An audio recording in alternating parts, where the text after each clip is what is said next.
What's up, everybody? Welcome back to Wax Packs to Morning Tracks. It's Mojobreak's Baseball Card Podcast. Cody and Bubba with you. Make sure to subscribe to Mojobreak Media on YouTube. If you're listening to us, if you're watching us, go subscribe to the podcast. Just search Mojobreak wherever you get podcasts, The Hype, Wax Packs, all that good stuff. We've got a new Chrome Black coming out next week. Really a new look, a new iteration of the product. We're going to dig into that, do a little preview, and preview the teams to watch in breaks in 2026. Now that we're a month into the season, I think obviously we had some ideas of like these are going to be the big chases preseason. Now that we're a month in, things have settled a little bit. Things are still obviously some storylines still to be determined, but we have an idea at least of maybe some teams we weren't expecting or players we weren't expecting to be legit chases in 26 products. So we'll talk about that a little bit, and specifically a couple of big names in Chrome Black and few minor league players, again, month into the season, that have really stood out. We'll do some price comparisons, where they were selling last year, where they're on now. Are they worth buying? Are they worth selling? Do we believe in these guys? We'll talk a little bit about that. But I said to you off air before we started that I wanted to talk about the guy that I think, I don't know if this is a hot take. I think he's a front runner for the National League Cy Young Award right now. Yeah, okay. Mason Miller. I thought that's where you were going to go. Yeah. Because I've been thinking similarly, just, I've been thinking like who's been close over the last handful of years, or at least since, I've been paying attention to baseball. So I'll let you kind of go on, and I'm sure you've got some stats. I mean, the one that obviously is standing out is the scoreless streak right now. I think he has not given up a run since August of last year. Again, he hasn't given up a run since August of 2025. He's just been the most dominant pitcher in all of baseball. And it's not just here. World Baseball Classic, he was incredibly dominant during that run as well. So far this year, 9 saves, that sparkling 0 ERA. 60% of his outs have been strikeouts.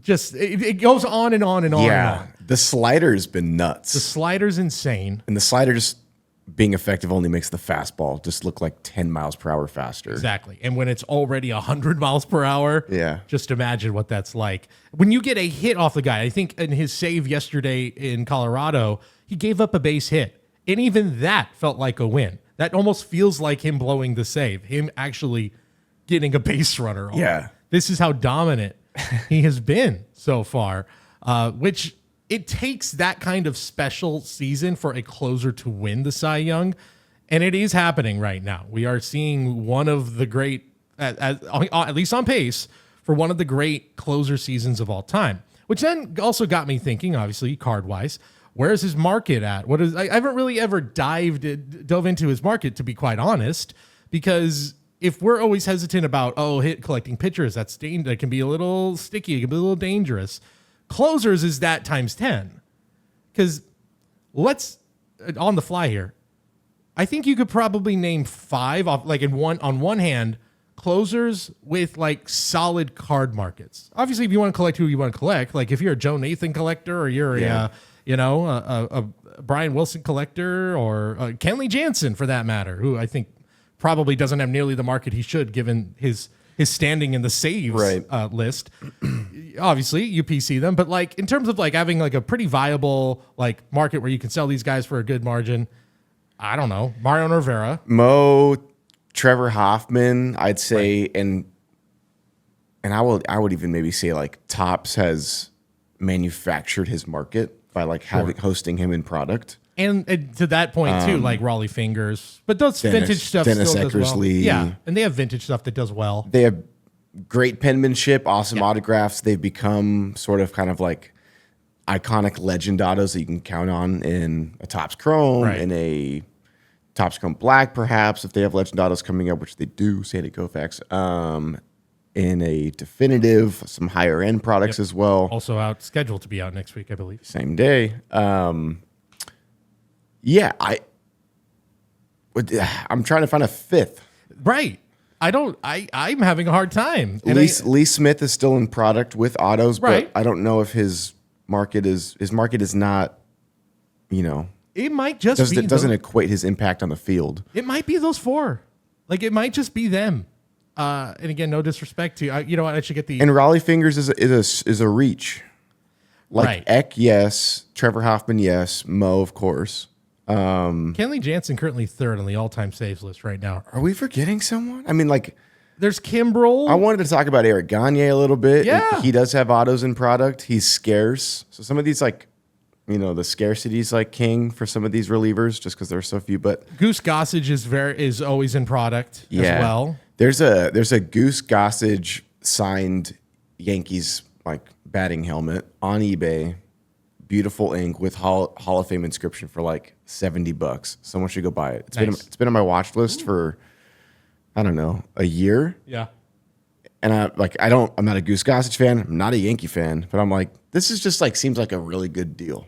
Yeah, absolutely. And he's, you know, he's got another great auto, another great penmanship. Yeah. It's just, Yeah, here's the list of saves leaders. Mo at number 1, Hoffman 2, Jansen is 3. He is 18 away from being the third member of the 500 save club. good Dodger. He's a Hall of Famer. Oh yeah. Lee Smith, Craig Kimbrel is 5th. He's a Met / Philly / Met. I believe he's currently a Met, and he did not look great. Mets finally ended their skid. Now won 2 in a row. Yeah, the day Juan Soto comes back. My World Series winning pick lost 12 in a row. That's not looking great. Francisco Rodriguez at 437 saves. But yeah, like as you go on, you're like, yeah, John Franco, respect to John Franco, Billy Wagner, Dennis Eckersley, Joe Nathan at 377. Aroldis Chapman still doing it. I think there was a time where Aroldis was that way. Billy Wagner, Hall of Famer now, right? Hall of Fame. Yeah. And like Billy's Hall of Famer. card market didn't really benefit. It didn't, maybe not. No. Yeah. I think if there's a comp here, it's Aroldis. tough. I think Aroldis is the comp of like when he came up early in the career, everybody was so blown away. I mean, literally and figuratively, by what he brought to the table. In those early years are indicative. He finished 8th in Cy Young in 2012 with a 1.51 ERA. How many saves did he have that year? 38 saves.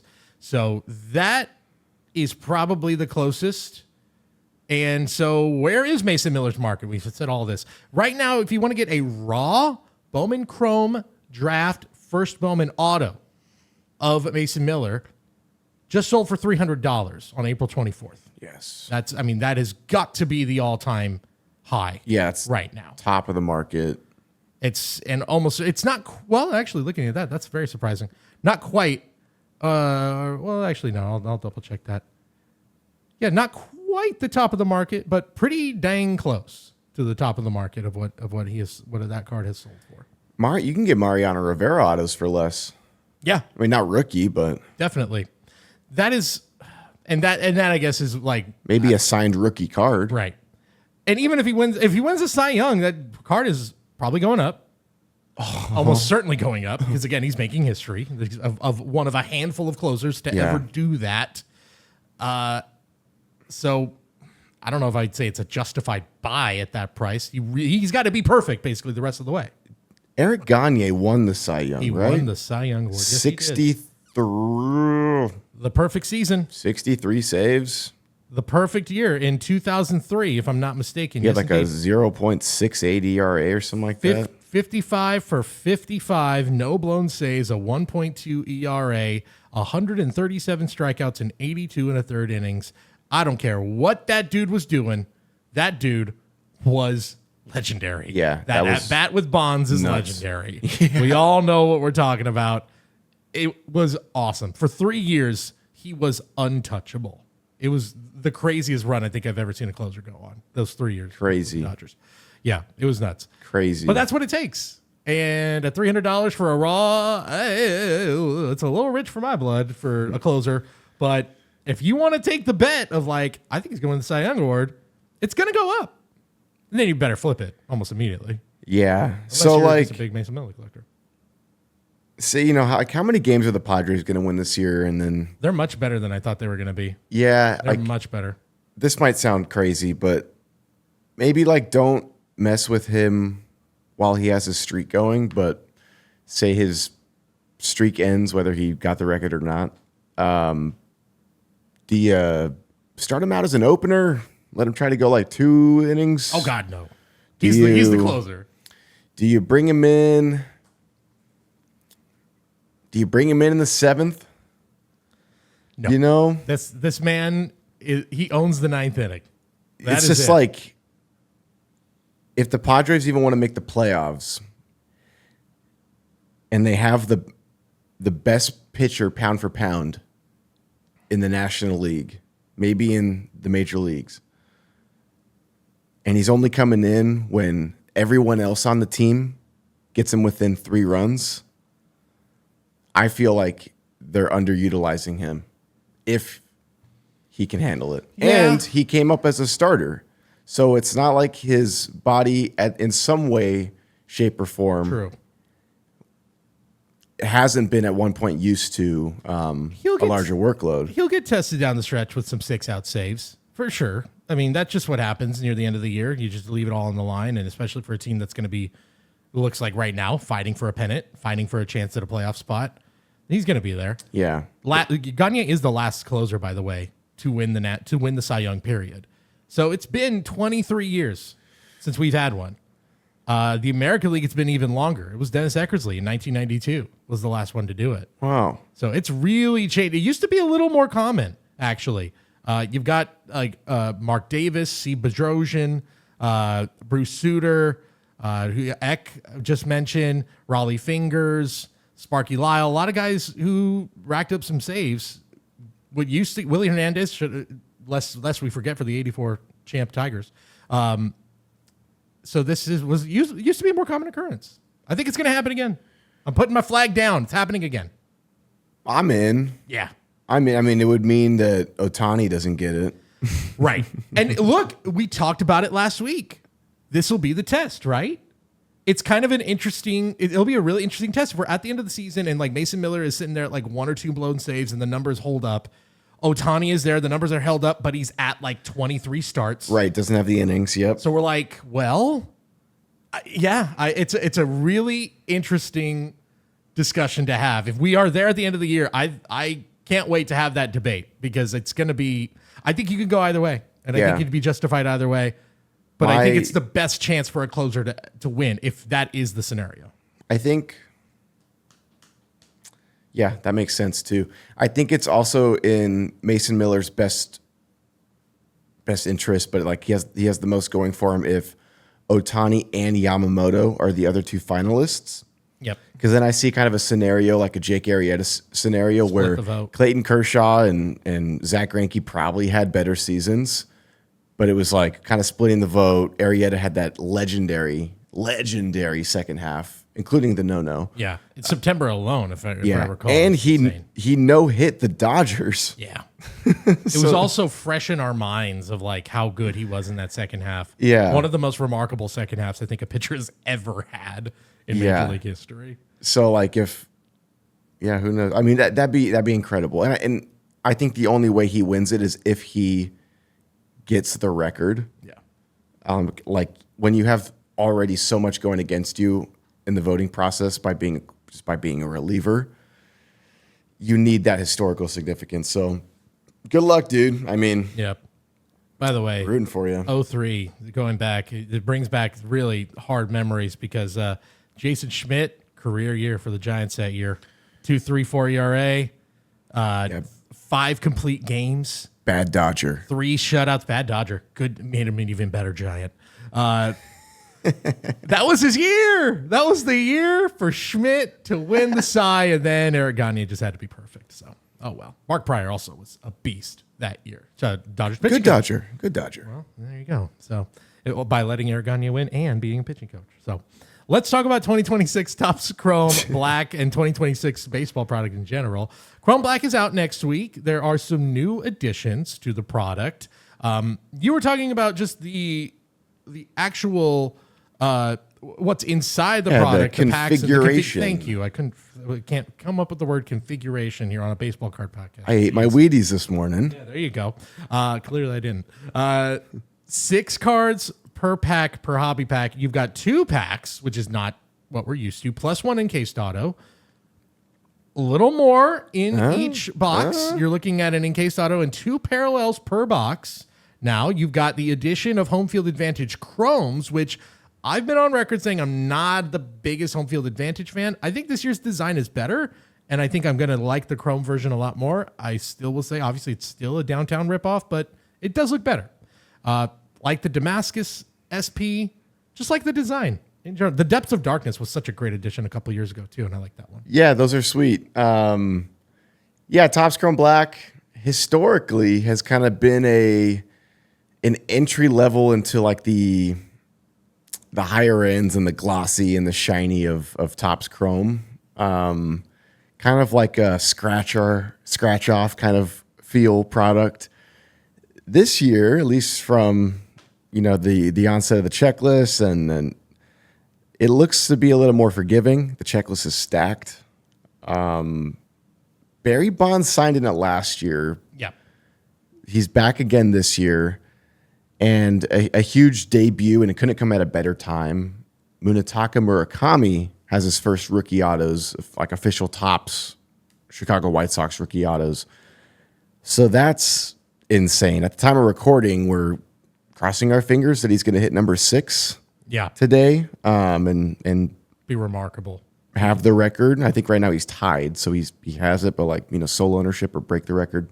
So there's a lot to look forward to, player personnel-wise, checklist-wise. It has Cags, it has Roman Anthony. It's a 2026 product, which is worth mentioning because on the same day, we do have a 2025 definitive releasing. So but Chrome Black is 2026. By the way, he did not go deep in the final game against Arizona. Oh, so it's over. But nonetheless, 5 in a row for young Munetaka Murakami as a rookie is still nothing to be upset. Yeah, they played a 4th game in that series. That's why.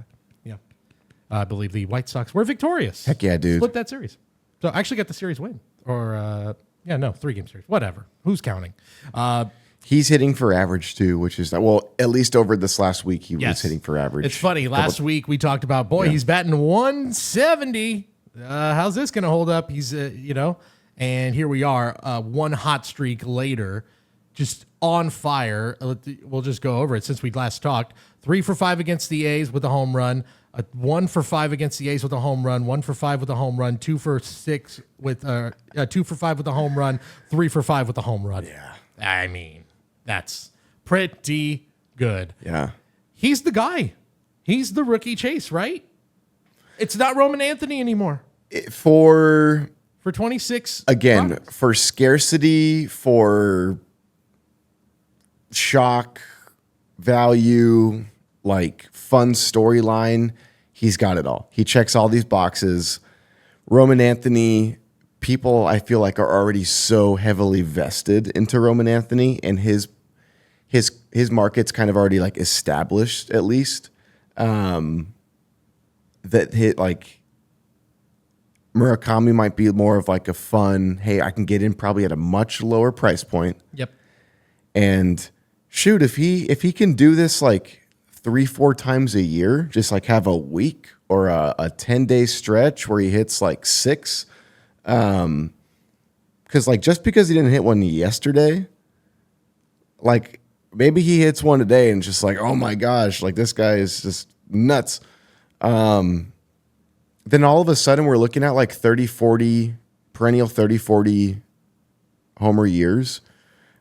He's going to get some sort of extension, or he's probably now not going to stick with the White Sox. No. This will be so interesting. They're not going to trade him this year because I think he just won. The team is actually pretty fun to watch. These guys can mash. Dude, they will burn that stadium down if they trade him this year. They are not trading him this year. Now, come next year, if it looks like they're not quite there, or even more so, guys like Teeler back, Colson's locked in. They looks like maybe they have some pitching and blah, blah, blah. Another guy we're going to talk about coming up, maybe. Yeah. There's a lot of pieces where maybe they're falling in place, and you're like, well, we're like one big piece away, and we don't think Murakami's re-signing here. And you flip him for something, maybe a big starting pitcher or something like that. Look, you're in the age now where teams are actually like what I love is that like people are like no longer talking about the Dodgers spending too much money. Players are actually just now getting paid, and now players that haven't even played in the major leagues are getting paid. So there's money's getting thrown all different directions now. I like the new direction of that. I think that's like healthy going into CBA negotiations. I was about to say there is obviously the big disclaimer of like the 2-year contract was probably also signed as protection from the CBA. A lot of these guys are also signing these pre-arbitration deals because of the oncoming CBA. So, darkness looms, but let's ignore that for now. But look, the White Sox are like, teams around them are now spending money. They need to compete. They need to do bobbleheads, jersey giveaways, T-shirts. They need to milk the crap out of this opportunity. It's a short window. Be happy that you got them. It's insane, and I'll be the first person to say like I was not betting on Murakami being a viable option as an everyday starter. You got to capitalize on this. Yeah, got to take advantage of this. I think that this is a financial opportunity. You guys are not going to make the playoffs. I'm looking at you, White Sox. I don't know who their GM is or their ownership is, but just milk it. We're here for it. I mean, people are going crazy over this Topps Chrome baseball product, looking for his rookie autos. I don't know. Look, it's the Reinsdorf family. Hit me up. I have ideas. It's still Jerry Reinsdorf. So, yes, they will milk it. And then, yes, they will not sign when push comes to shove in a couple of years. Sorry, White Sox fans. We all know it's true. You know it's true. You need to be able to have, like, giveaways lined up through the end of the year. Right. So, like, I don't know. They also need to make decisions that are in the best interest for the team, personnel-wise. I don't know, man. Yep. Keep winning games. Keep winning games. In terms of his market, we looked last week. It looked like even the stuff from the Japanese league stuff is having a healthy rise right now. I really think the sky's the limit out the gate here. He's second place in home runs right now in the American League, in all of baseball, pardon me, behind just Yordan Alvarez, who is on an incredible tear at the moment. Right there with James Wood, Aaron Judge, O'Neal Cruz, Ellie De La Cruz. Shout out Mickey Moniak on the home run list. 8 home runs for the Rockies. Yeah. Former #1 pick. Good for him. But, I mean, yeah, he's up there with superstars. He looks the part. The sky's the limit right now. We're talking like Shohei rookie year right now. I know it's maybe not quite there. Sorry. I'll take a huge step back from immediately saying that. But just a tick below that, I think, because he does what we all want to see. He crushes the ball. They're fun. They're not sneaking out of the yard. Right. They are no doubters. And he looks cool doing it. He's flashing the leather a little bit at first, too. I saw some nice plays over the week. He is for my money right now, he's going to be the #1 chase for 2026 Topps products until further notice. Yeah, I think that people will be the most excited about chasing him again because it'll be a lower cost of entry than it will be than buying the Red Sox in a full case. It's the same as like when Ellie was the #1 chase a few years ago. It's like there players that I think might be objectively better. Well, I don't know anymore the way Ellie's playing. Maybe not. Ellie might have just turned something on. He might have turned a corner this year. Maybe. The way he looks. But there was some argument like, well, I like Yamamoto has the better future, or maybe Paul Skeens, Paul Skeens, Jackson Merrill, blah blah blah. All these guys. But it's the same thing with Murakami. It's like, who's the most fun to watch? Who's the coolest story? It's him, and I think the market is going to reflect that. I think if you're looking at break prices right now for Chrome Black, I think you can clearly see that the market is reflecting that people want Murakami. People are excited about Murakami, and his stuff is going to command some huge, huge prices. Yeah, I mean, and sky's the limit's the best way to put it because he's just on an absolute tear right now. Yep. So we're seeing the guy that everybody was saying, hey, he could be a Kyle Schwarber-esque type of super powerful power hitter. Yeah, if you can find stuff out there, if there's some sort of like Nippon League or like I think like Epoch, EPOCH. I don't know. I think I say Epoch. I think they have a bunch of cards. He might have some cards. I don't know. Try to find some. Try to find some because he's going to have a full run in Chrome Black that comes out next week. And then the World Baseball Classic product is going to be dropping. So, in short time, the market's going to see, probably a huge X multiplier on the amount of cards of his that are out there. So might not be a good idea to get some of the OG stuff out there. That WBC stuff is going to be very, very popular. It already is. There's already some big sales of it. I think, I've seen this November, a 1-of-1 went for $8,800. I think we might have talked about that. So yeah. And now we're going to get the market flooded with a lot more stuff. Superfractors, rookie autos. Obviously, his Topps Chrome auto is going to be a massive chase. The Bowman stuff is going to be a huge chase coming up in a few weeks. 4 months ago, no one wanted to sign this guy. No one wanted him. Now people are paying $9,000. We went from for cards. We went from the predictions were so bullish on his contracts of like 8 years, $250 million, where people were saying that without blinking an eye and be like, yeah. It's what the market's telling us, right? $200 million for a guy who's never played. And then to go from that to 2 years, 40-ish million, to now when he hits the market in a couple years, and it's going to be, if all this holds up, and again, it's early, but if all this holds up and he is this guy who's the 40 home run year in, year out threat, this market's going to be nuts. Yeah, I wonder if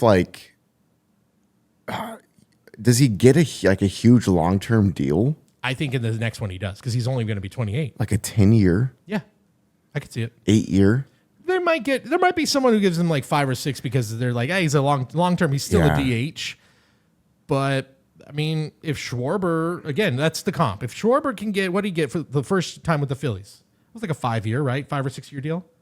That first go with the Phillies. The first go with the Phillies. I think that's what you're looking at. Like 5/150. Yeah, I think that's what you're looking at, and they might even go a little higher because he's young coming out.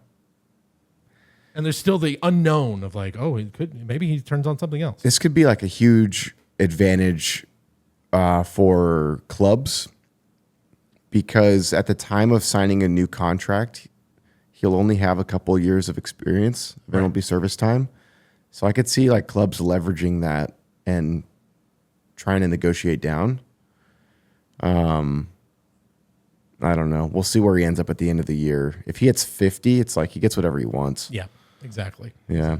Exactly. One other team we mentioned, De La Cruz, Cincinnati Reds. I have to look at the record right now, but I believe they are currently tied for first in the National League division Central. is growing great. It's crazy. Like 4 teams over 500. The Brewers are 13-11. They would currently be first place in the American League West. They are in last place in the National League Central. They're all over 500. All over 500. Yeah.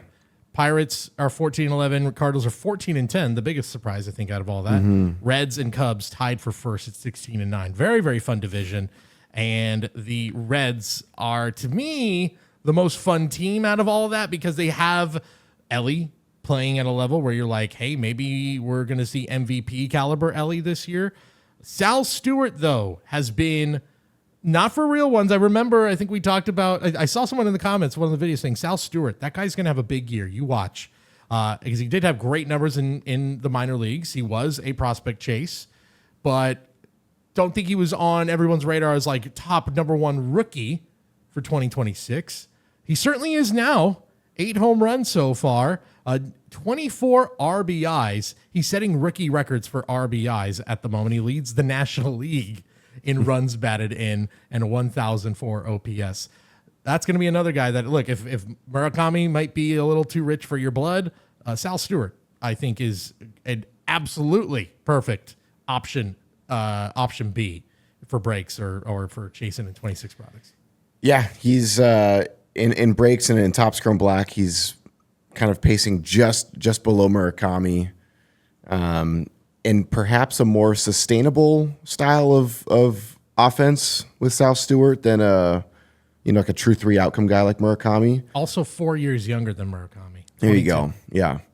And he had the pedigree. I remember when he was coming up through the Bowmans and all that stuff. He was a nice chase, and I don't know, maybe 22 Bowman it may have been. Yeah, 22 Bowman draft. So it's also, that's the part of it too, is that it's just been a long road to the majors, which is weird to say because it's like that's what it used to be. But I think we've become so used to guys like Kurtz and Skeens, and they're just up within a year that, you know, when a guy actually does the traditional path to the major leagues now, it can feel like such a long time. But yeah, this is how it is. God forbid players develop, you know? God forbid. I know. They can't all be generational talents like that. But look, Sal Stewart just 22. That's a good one. Yeah, Sal Stewart. Yeah. I'm trying to find out some of his most recent first Bowman sales. There you go. Well, this is a number to 499 refractor. PSA 10 sold on April 15th for $1,300. So the Sal Stewart market, very healthy at the moment, and a nice big payoff if you have been waiting it out all that time. Here you go. First Bowman base PSA 10 is just a shade under $1,000 right now for the base PSA 10. So the Sal Stewart collectors. Okay, sell. I mean, I like him a lot. I do like him a lot. I guess look at, I don't know, Joey Votto's market. But again, dude, that's like Connor Griffin. It's pretty nuts. But he's doing it. That's like in the same neighborhood. But that's the difference is Connor is still up and he's very young and he's had some flashes, but like Sal's doing it at the big league level. I think there were sales at like 12 for Connor Griffin most recently. Yes. So if Sal Stewart has another nice week, they're in like the same ballpark pretty much. But again, if you're like balking at the price, like he's doing it now. Not like in knowing the market and just how fluid and whatnot. I'm not surprised, but yeah, like take advantage. Also, yeah, sell. I would sell. There you go. Well, Bubba's selling on sale. I like that sale. I like that sale. It's a base. It's a base PSA 10. Just under $1,000. At $950. Base PSA 10 first Bowman out. I would do it because the best. I just from like a card perspective, hobby perspective, I would do it. I'm not trying to discount the player or anything. I just think that like some of the best players in today's game, all-stars, don't do that. Fair. That's fair.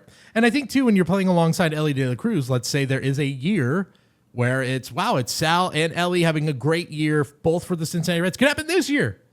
And they're both competing for an MVP. It splits the vote. It does split the vote when you have two guys from the same team. It doesn't always happen, but it is certainly more likely than not. I remember some of those great Cardinals. It happened a lot. I remember like 2000s Cardinals teams. There was one year where it was like very obvious, like Albert Pujols, Jim Edmonds, and like Scott Rowland all were like, they all just had MVP seasons and none of them won because they all split the vote. I think Barry Bonds also ended up winning. That also helps too when you have Barry Bonds also in the same league. So there's that. Let's wrap things up with a little minor league baseball talk. We're a month into the season. Let's prospect. We talk a lot about major leaguers here, but yeah, we got to prospect, especially with Bowman on the horizon. So you want to look at some of the new guys, but let's remember some of the guys who are here right now and having a really nice start to the season. We have got to start with James Tibbs, who I kind of feel like has been one of the stories, if not the big story of minor league baseball so far. He's got 10 home runs right now for the Dodgers AAA affiliate in Oklahoma City. And again, those are words that if you were in a time machine and you jumped from April of 2025 to now, you go, sorry, Dodgers? How did that happen? Drafted by the Giants as a first rounder, flipped in the Rafael Devers deal alongside Kyle Harrison. Neither of those guys are Red Sox anymore. Harrison's in Milwaukee, and now James Tibbs in Los Angeles with the Dodgers. Flipped like really quickly, too, to the Dodgers at the deadline. Shout out Chaim Bloom. Yeah. Also, note, Red Sox fans, this is not going to be a fun segment for you. I'm just going to put that out there right now. Yeah. This is not going to be a fun segment. But James Tibbs, 10 home runs, and he's cooled down just a smidge, but nonetheless, the numbers, the slash line is still 295, 393 on base, a 705 slugging percentage so far in just about 100 at-bats with AAA, and the market's reflecting it. And it doesn't matter that his first Bowman is in a Giants uniform. People are buying. Most recent sale was $350. That was just this week. Back in July of 2025, when that was the absolute low, when he was traded from the Red Sox to the Dodgers, $53 for that same card. Not a bad come up if you were a big Tibbs guy. And I'll throw this out. When the Giants traded him, I initially was like, again, cost of doing business. That's a first rounder.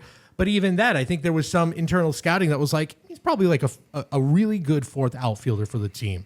And that's his ceiling. Doesn't look like that anymore, the way he's swinging the bat.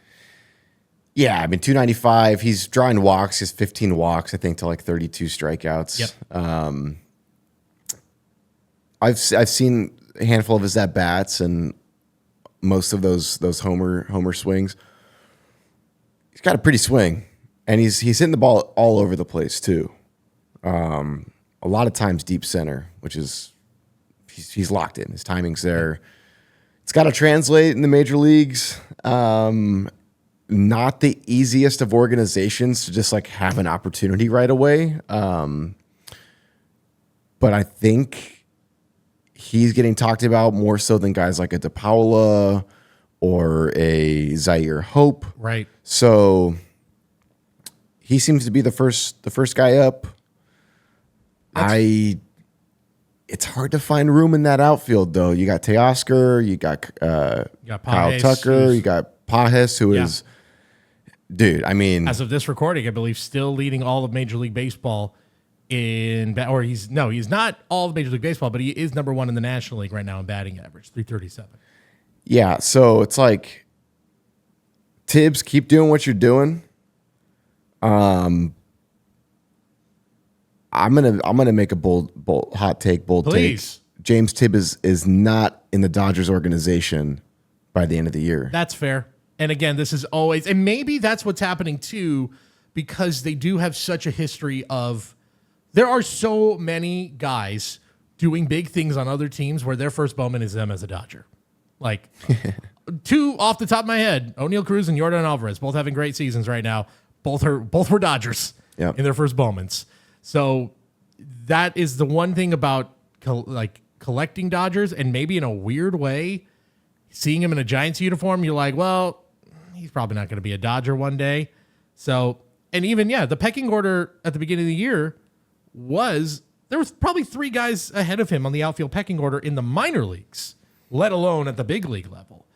But this is a great, great performance for him, proving a lot of people wrong. And at 23 years old and doing it in AAA, this is a guy who can make an impact probably for a team he's probably the guy that he's the odd man out, but in a good way, maybe for his long-term career, that he could go somewhere where the Dodgers flip him and he could immediately be an impact for whatever team that he gets acquired on. Or maybe it's the Dodgers. I don't know. I mean, maybe it's the Dodgers. And I think Dalton Rushing is making an impact, and I would not have guessed that given the logjam at catcher with Will Smith still there. They're finding a way to stick him in the lineup. Yeah, I think Dalton Rushing and James Tibbs are a little package deal for someone named Tarek. Oh God! At the break. Oh God, you're right. Something like that. I need to move on before I start vomiting on air. Let's move on. You got a little. We were talking about the White Sox earlier. They might be getting some help coming up. Maybe not. Maybe I didn't catch your drift. Who are you talking?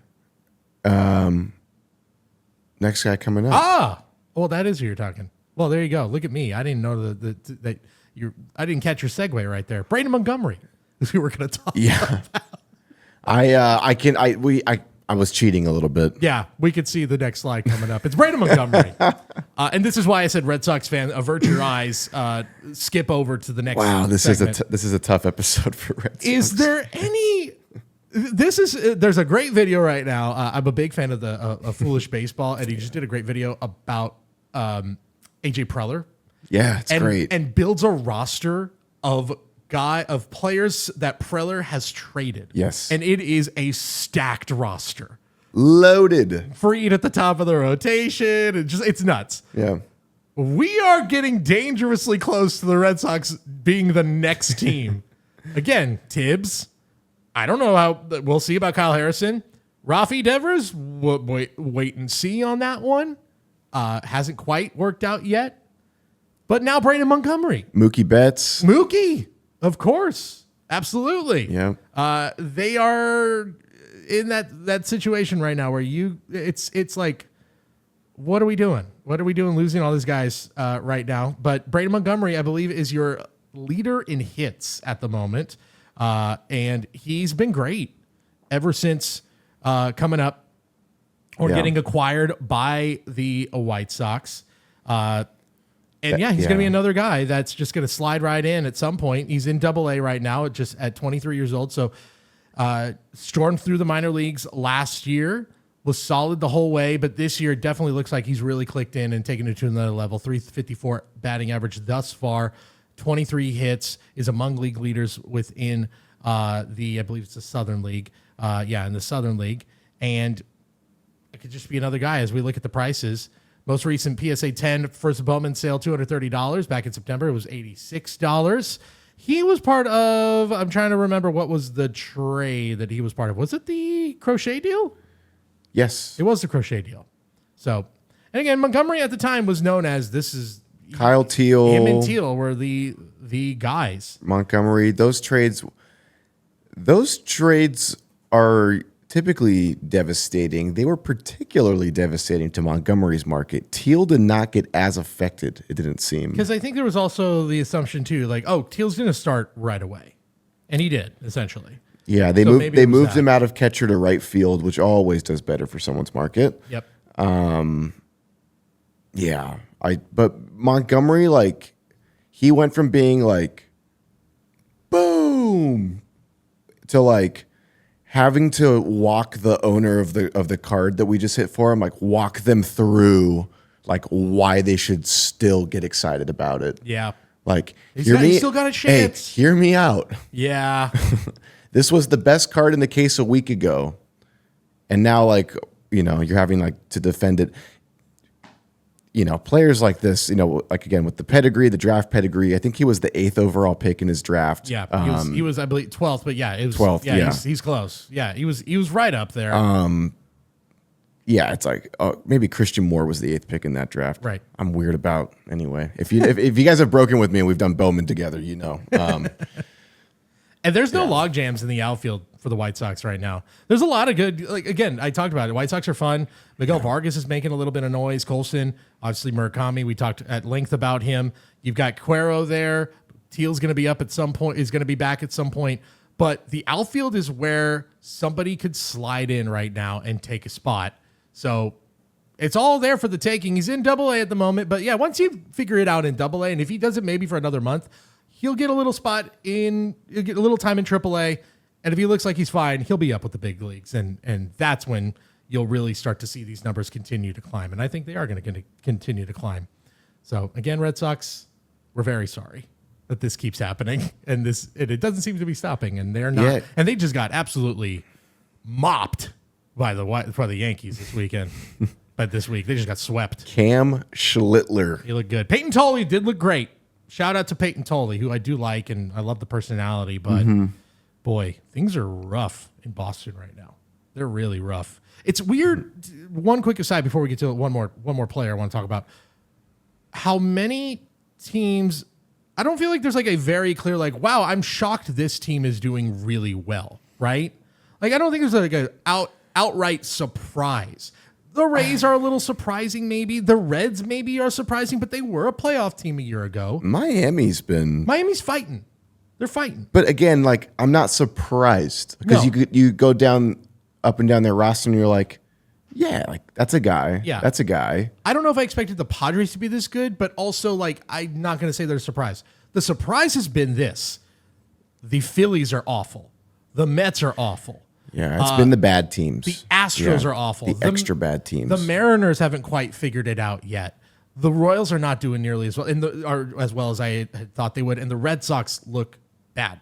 Like, there's a lot of teams. I'll throw the Blue Jays in there too. There's only 4 games under 500, but they haven't really gotten it going either. It's that. I think, and it kind of tells me too, that's not going to, the standings are going to look so different by like Memorial Day.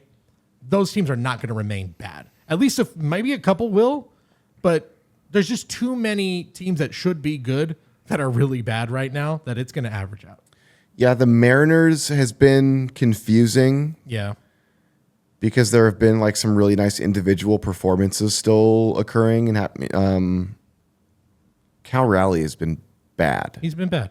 That's been. I think he's hitting like under, like he's in like 150 something maybe. Yeah. Bad.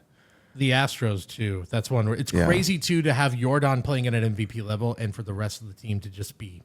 There's just no pitching.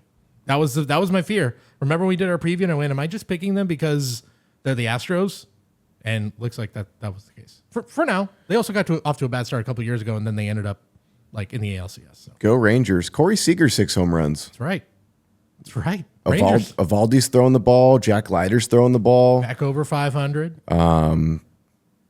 Yeah, and that division, you know, they could all be just meh, but someone's got to win it, you know? Right. And so I could see that being kind of like the AL East is like a little bit of like NLC, I think. It's just a little bit of like a mush. And Memorial Day / All-Star break. That's the thing. I like the Rangers. Like my pick a couple episodes ago was the Rangers to represent the American League.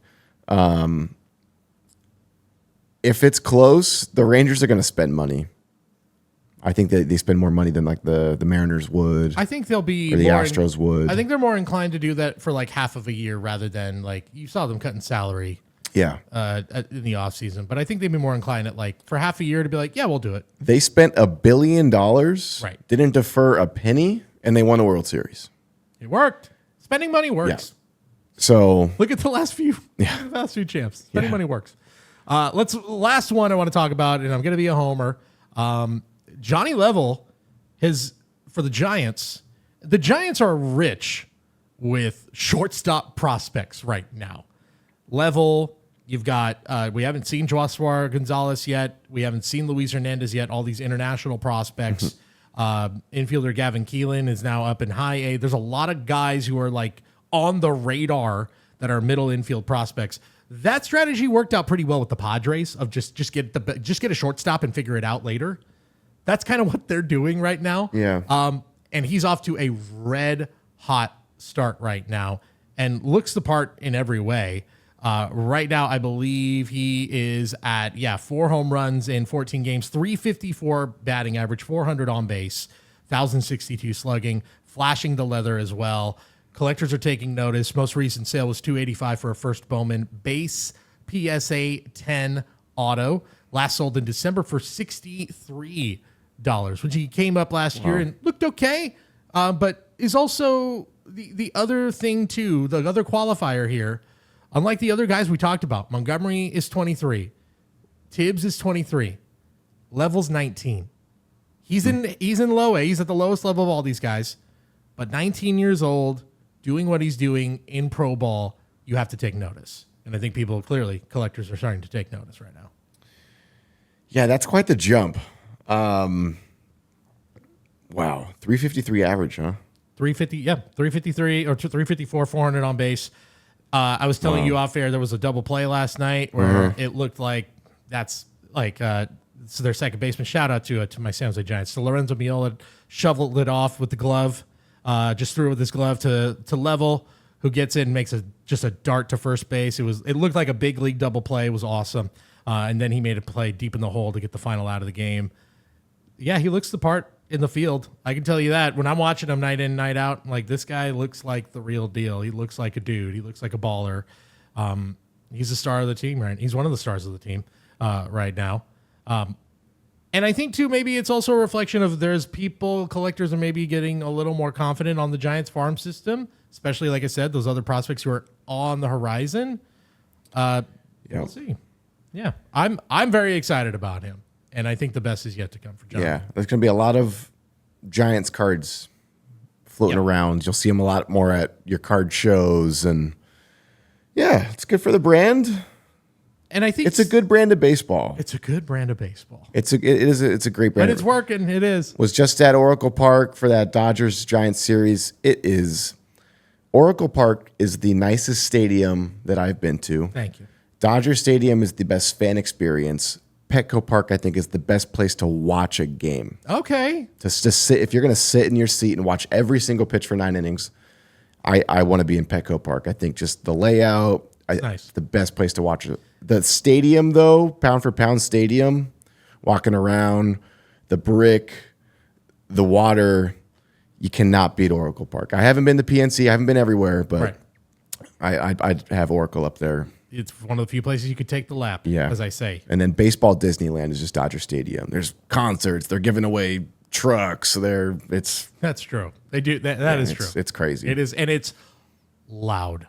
The music is loud. There's mariachi going on. There's a disco floor. There's a DJ. They have that and thing. Nomar Garcia Parra is just walking around high-fiving because then they're going to do like their pregame show like right in the middle of everyone. Again, sorry to Red Sox fans. We're really piling on. How do Red Sox feel about Nomar is now like, I'm a Dodger? Dude, again. Let's go. Can we have nothing? We can't even have a Nomar? Come on. Nah, dude, they did him dirty in Boston. That's fair. They did him dirty. They traded him in the middle of the breaking the curse season. Yeah, dude. They turned their back on him. He couldn't get his ring in 04. They turned their back on him, bro. Fair. He probably feels a certain way about the whole that. A-Rod fiasco and everything, man. True. That you're right. I never really thought about that. I don't think I've ever heard him really talk about how that all broke up. But you're right. He probably is like, why should I be loyal to them? They traded me and then they won a World Series. They were almost going to trade me for A-Rod.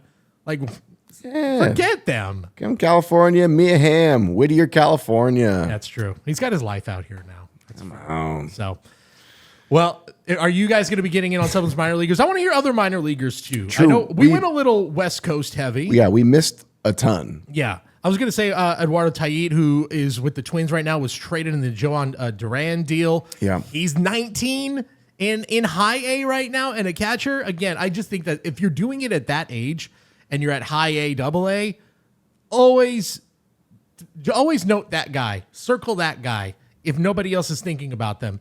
Tait actually is pretty, like, of all these guys, I think he's at like 150 for his PSA 10 first moment. So just circle that guy if you're not thinking about him. Yeah, was Mick Abel also in that deal? Yes. What a deal. Big deal. It was a big deal for the Twins. And Twins are like, Twins are pretty scrappy. They're 12-13 right now. They almost took 2 out of 3 against the Mets. Abel's hucking it too. Yeah, Abel's looked good. Yeah, Twins might be like, they didn't sell a lot of guys. I thought they were going to sell like Buxton in the offseason and stuff like that, but like they didn't. So they might be thinking they're a little further along than most other people think they are. But we'll see. So keep an eye on Mick Abel. Keep an eye on Eduardo Tait. And who else? Let us know in the comments if you're watching this on Mojobreak Media on YouTube. Or if you are watching, make sure to listen wherever you get podcasts. Just search Mojobreak wherever you get podcasts to subscribe. We got big releases next week. Chrome Black Baseball, Definitive Baseball. We'll talk all about them. We'll see you next time. For Bubba, I'm Cody. We'll see you on Wax Packs and Warning Tracks. See you.